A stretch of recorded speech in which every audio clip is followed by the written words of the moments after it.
Bueno, continuamos con la lectura del movimiento estudiantil en los 70, cronología de una huelga de Adolfo León a Tortuga Cruz. Los estudiantes del académico no eran ajenos a la realidad nacional. Con la huelga ocurrida en 1965 se despertó un clima político idealista que empezó a debatirse entre los ecos del nadaísmo y las noticias de la Revolución cubana. Era el poeta nadaísta expresión de la inconformidad y rebeldía frente a los moldes acortonados de los viejos escritores y los problemas sociales olvidados, o era el nadaísmo la manera como, anclado en la crítica a las viejas estructuras, se sustraía al joven de su agresividad renovadora y de la necesaria lucha por la transformación social. Los interrogantes circulaban diletantes a través de centros literarios que planteaban la lectura de autores latinoamericanos cuyas obras, ajenas al nadaísmo, plasmaban el contexto social que los muchachos conocían de sobra por lo que vivían. Los magazines dominicales de los principales periódicos del país eran circulados, intercambiados y ávidamente discutidos a lo largo de toda la semana. Las veladas literarias se repetían a menudo en oposición al romanticismo. Desde el año anterior se declamaba la herencia del parnasianismo en la voz estruendosa de Hugo Chaik, o se daba a conocer los sutiles poemas del crepusculario nerudiano en la memoria inefable de Mario Arcila. Cuando cursaba cuarto año, Héctor León Morcayo heredó de Oti Patiño y Jairo Mora la redacción de la revista Lápiz y creó un suplemento que se publicaba semanalmente en Mimeógrafo de Alcohol con artículos que ponían en cuestión la actualidad, escritos de su puño y letra. Algunos textos empezaron a reclamar la autonomía escolar y a precisar la necesidad de un consejo estudiantil que no fuera títere ni señuelo de las directivas. Camilo Montenegro escribió un breve artículo titulado La Verdad, con el cual intentó hacer un pregón de lo que podría ser la lucha social entre pobres y ricos. Hasta el club de pesas de Jaime Echeverry, al cual asistían Moritz Ackerman, Iván Arce y Rafael Quintero, se convertía después del ejercicio en un club de lectura. En voz alta, por ejemplo, leyeron entre todos La madre de Máximo Gorki. Ackerman además tenía la influencia de su padre, un emigrante ruso que profesaba especial simpatía por los bolcheviques de su patria. La influencia de otros padres de familia fue también importante para los líderes estudiantiles. El papá de Gerardo Quevedo era un gaitanista radical que leía por esos días el libro recién publicado de Diego Montaña, Colombia, país formal y país real. Los Rengifos, padres de Joaquín María y Luis Alberto, eran liberales abiertos a la política, la cultura y particularmente a la poesía. El padre de Paco se unió a la ANAPO después de 1966 y formó parte de las listas de aspirantes al Consejo Municipal. Los libros de la biblioteca del viejo Luis Alberto, quien estuvo dedicado al periodismo y firmaba sus artículos con el seudónimo de Dardanelos, circulaban de mano en mano. De allí se conoció el texto de Germán Guzmán Campos, Eduardo Maña Luna y Orlan Falsborda, La violencia en Colombia. En voz alta y subrayando párrafos que estimaban importantes, leyeron en grupo La historia de Roma de Theodor Mommsen, en cuyas páginas aprendieron a distinguir la categoría de los políticos embaucadores y turbios como Cicerón. En su momento, el profesor Jaime Ortiz puso en circulación las obras de Vargas Vila y las de Julio Verne.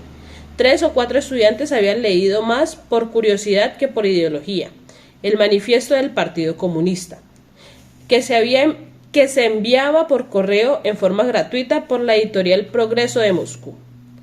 De modo que cada discusión, y en particular esta que se presentaba ahora sobre la vida y la muerte de Camilo, eran tratadas con cuidado y profundidad en los criterios.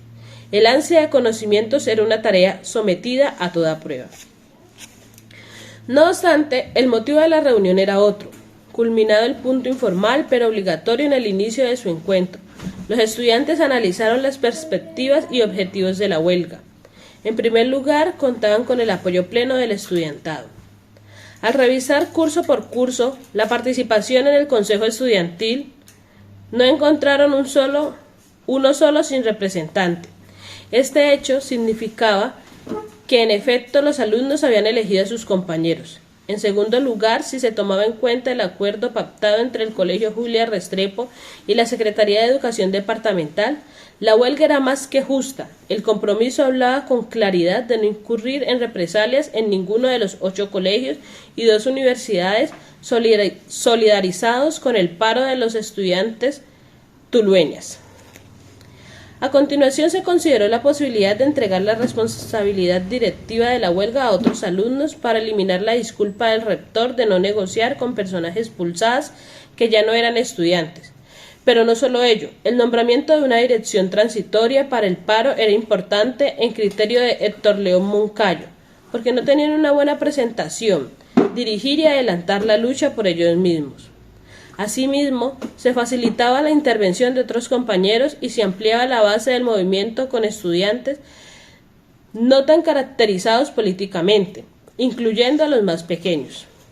Se pensó entonces en educandos con buenas notas, reconocidos por los profesores y que no hubieran tomado parte activa o visible en los hechos de los últimos días. Se plantearon varios nombres para sugerir en la asamblea, encabezados por Hamid Castaño y Luis Alfonso Mondragón, ninguno de los dos presentes en la reunión. Se concluyó con la necesidad de realizar una asamblea el martes 22 de febrero, antes de iniciar clase, para declarar la huelga y designar el nuevo comité directivo. Finalmente se habilitó una comisión para que redactara las razones del movimiento a modo de resolución, con el propósito de someter la discusión en la asamblea. Otros consideraron que el martes debía entregarse a primera hora un manifiesto del Consejo Estudiantil que declarara provisionalmente la huelga y notificara de ello a los docentes para evitar que los demás compañeros entraran inadvertidos a clase. No debía repetirse el forcejeo del 14 de febrero con los profesores. El documento debía señalar la violación del acuerdo establecido con la gobernación y hacer un paralelo entre la huelga de 1965 y la actual. La primera, a pesar de su gravedad y duración, no había recibido sanción alguna, por cuanto los mismos profesores lo habían estimulado. Con la actual, el rector había incumplido también su palabra, pues se había comprometido a no imponer sanción alguna por la solidaridad con el Colegio Julia Restrepo. En la redacción final se concluyó una extensa oración en respuesta a la afirmación de las directivas, en el sentido de que su parálisis era injusta y sin razón propia alguna. Estamos en el momento en que el estudiantado no puede serlo en función del libro solamente. Las lecciones que diariamente se aprenden, diariamente se olvidan. Que tenemos un deber social, que es el de apoyar toda causa justa y tras de esa intención patriótica buscar el bien de nuestra comunidad.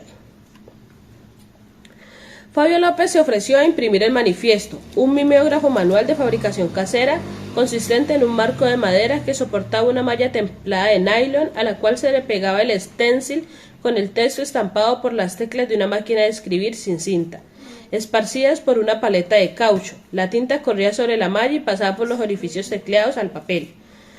Aunque el proceso era lento, hoja por hoja superaba las copias al carbón. Este mimeógrafo manual será presentado por un trabajador perteneciente al sindicato de la empresa Finca S.A., productora de alimentos para animales. Se harían 300 copias que estarían listas para distribuir el martes 22. Marino López, hermano de Fabio, egresado del académico y quien estudiaba en la Universidad del Cauca, tuvo la oportunidad de leer el borrador cuando al llegar de Popayán lo encontró redactado y listo en el taller de su padre.